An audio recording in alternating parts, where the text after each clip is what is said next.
नमस्कार आदाब दोस्तों, मेरा नाम है आज़ाद। आप देख रहे हैं आज़ाद बोल। उत्तर प्रदेश में पसरावा विधानसभा में राजेंद्र पाल गौतम जी आ रहे हैं। कांग्रेस के कई सारे कार्यकर्ता हैं, उनसे एक दादाजी हैं, इनकी जो बातें हैं, जिस तरह से नारे लगा रहे थे और जो बात रखते थे, हम जानने की कोशिश करें। अच्छा, आप अपना नाम बताइए और किस तरीके से यहाँ पर आप लोग खड़े राजेंद्र पाल गौतम जी का स्वागत करने जा रहे हैं, कैसे देखते हैं आप कांग्रेस को? मेरा नाम रमाकांत मिश्रा है। मैं ब्लॉक का बछरावा ब्लॉक का प्रभारी हूँ और इंदिरा जी के समय से मैं कांग्रेस की राजनीति कर रहा हूँ। एक ही पार्टी में 75 साल की उम्र है हमारी। कांग्रेस का भविष्य अब आने वाला है। ये जो बीजेपी सरकार है, इसके ऊपर कितने आरोप लग रहे हैं। ये एक झूठों की सरकार है, दलालों की सरकार है, बेईमानों की सरकार है, भ्रष्टाचारियों की सरकार है। इस बार इसको इनके बहकावे में हमारी मतलब जनता जो है हिंदुस्तान की नहीं आने वाली है। इनका बोरिया बिस्तर बंध चुका है। अब मोदी जी झोला उठाकर भागने की तैयारी में हैं। अभी देखा आपने वहाँ जंतर मंतर में जिस तरह नीट पेपर लीक हुआ और जनजी ने किस तरह प्रदर्शन किया कि इतिहास का पहला एक ये अध्याय है जिसकी सरकार में रहते हुए शिक्षा मंत्री को इस्तीफा देना पड़ा। ये हिंदुस्तान के नौजवानों की ताकत है और जब नौजवान इकट्ठा होंगे तो मोदी जी को भी भागना पड़ेगा। इनके यहाँ सबसे ज़्यादा अगर कोई भ्रष्ट नेता है तो वो है अमित शाह। एक तड़ी पार इस देश का गृह मंत्री है, तड़ी पार। इसके ऊपर एक आरोप है, इसको कोर्ट ने तड़ी पार किया है, अहमदाबाद की कोर्ट ने, और ये आज देश का गृह मंत्री है। इससे बड़ा दुर्भाग्य इस भारतवर्ष का हो ही नहीं सकता। और दूसरा एक और है, इस सरकार में जो चल रहा है, जैसे एक कानून में है कि जिस प्रदेश का प्रधानमंत्री होगा उस प्रदेश का गृह मंत्री नहीं होगा। गृह मंत्री अन्य प्रदेश का होना चाहिए।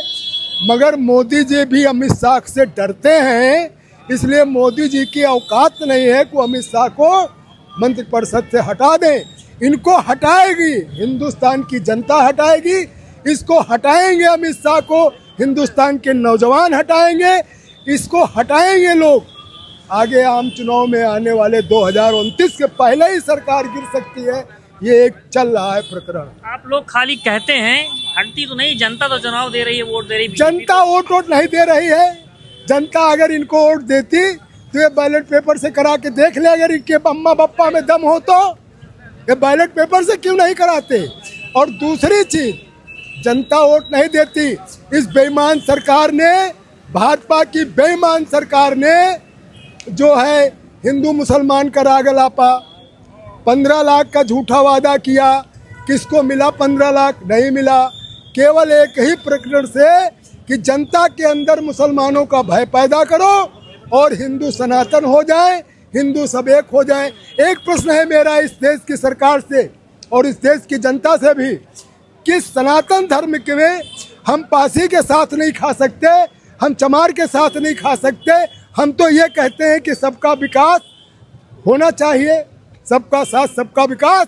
मगर आज भी ये जो ऊपर बैठे हुए हैं भाजपा के नेता, बड़े बड़े नेता जो देश संभाल रहे हैं, वही हम लोगों के अंदर हिंदू मुसलमान सनातन ये सब करके ये जो है द्वेष फैला रहे हैं। और सुनिए, सुन रहे हो ना हमारी बात? सुनिए, ये अभी कुछ दिन पहले वो हमारे रायबरेली का जो एमएलसी हुआ है, 1 नंबर का ये भ्रष्टाचारी, मेरे खिलाफ मुकदमा लिखा है। जो मर्जी है सो करे, मैं इसको डरता नहीं हूँ।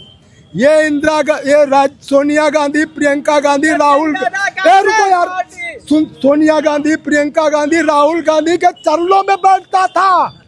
ये असली ठाकुर है ही नहीं। असली ठाकुर इस तरह कभी कोई बात नहीं करेंगे। और बछरावा में दलालों का अड्डा है बीजेपी वालों का। कई जमीनें जो है बीजेपी वालों ने दलाली के बस क्षत्रियों के नाम पर इधर से लिखाकर उधर से लिखाकर खरीद ली।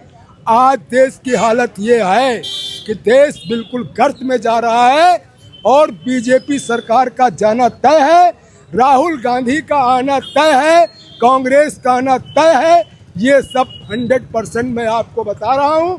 75 साल की उम्र है, एक ही पार्टी में रहा हूँ, 75 साल का अनुभव है कांग्रेस। इंदिरा जी के समय से हम राजनीति कर रहे हैं। आप देख रहे हैं कि हम तुम्हारे साथ हैं। देश कभी अंका सा हो।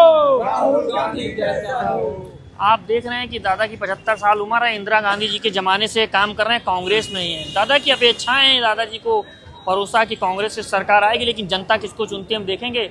और हमारे साथ कांग्रेस के पदाधिकारी लोग हैं, हम बात करने की कोशिश कर रहे हैं। राजेश कन्नौजिया जी हैं। आप ये बताइए, अभी आप लोग नारा लगा रहे थे कि जेल में डालो, ये करो, फलाना, कई तरह के नारे लगाए। इन नारों का क्या औचित्य है? साथियों, बहुत कुछ नहीं कहना है, लेकिन कहना इतना है कि अब इस देश का युवा जाग गया है। बड़ी पुरानी कहावत है, जिधर जवानी चलती है उधर जमाना चलता है। तो साथियों, वास्तव में ये तय हो गया है कि ये सरकार बहुत दिन की मेहमान नहीं है। कब तक जुमला देकर इस देश के युवा को लूटते रहोगे? कभी 2 करोड़ नौकरी, कभी 1 करोड़ नौकरी।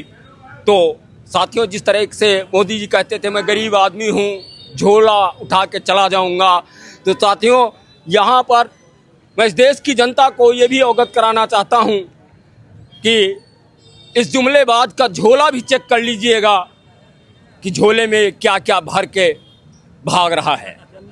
क्योंकि ये ऐसे तो भागने वाला नहीं है। इस देश का युवा, इस देश की मातृशक्ति जाग चुकी हैं इनको सीट से उतार कर फेंकने के लिए। और साथियों, इतनी भ्रष्ट सरकार जो 2014 के बाद इन्होंने कह दिया हिंदू खतरे में है। 14 के पहले भाई साहब बताए कौन सा हिंदू खतरे में था? ये वो देश है जहाँ के संविधान में ये बात लिखी गई कि यहाँ हर धर्म का सम्मान है, हर जाति का सम्मान है, हर भाषा का सम्मान है। तो ये विविधताओं में एकता का देश भारत, जिसे सोने का चिड़िया कहा गया। तो जहाँ तक मैं ये भी बता देना चाहता हूँ, इतना तो ना मुगलों ने लूटा, ना इतना अंग्रेज़ों ने लूटा, जितना इन भाजपाइयों ने लूटा।